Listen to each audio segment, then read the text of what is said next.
గాలి రూపంలో అయితే సల్ఫర్ డయాక్సైడ్ SO2 రూపంలో మనకు దొరుకుతుంది. అంటే గాలి వాతావరణంలో కూడా ఉంటుంది SO2 రూపంలో సల్ఫర్ అనేది. కానీ మనకు ఎక్కువగా గాలి నుంచి మొక్క గ్రహించలేదు సల్ఫర్ని.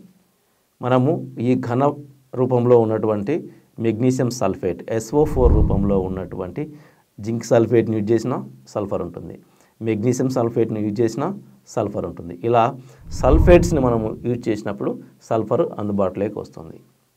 లేదు సల్ఫర్ లోపం ఎక్కువగా ఉందనుకోండి, మీకు సల్ఫర్ 80% కానీ సల్ఫర్ 90% కానీ అంటే 80% 90% ఉన్నటువంటి ఉత్పత్తులు కూడా మీకు మార్కెట్లో అందుబాటులో ఉన్నాయి.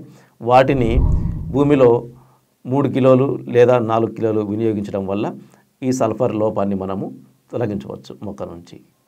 కాబట్టి ప్రతి రైతు ద్వితీయ పోషకాలలో ఒకటైనటువంటి ఈ సల్ఫర్ని మొక్కలకి అందుబాటులో ఉండేటట్లు చేయడం వలన అన్ని జీవన ప్రక్రియలు మొక్కలో సక్రమంగా జరిగి మనకు మంచి దిగుబడులు వస్తాయి.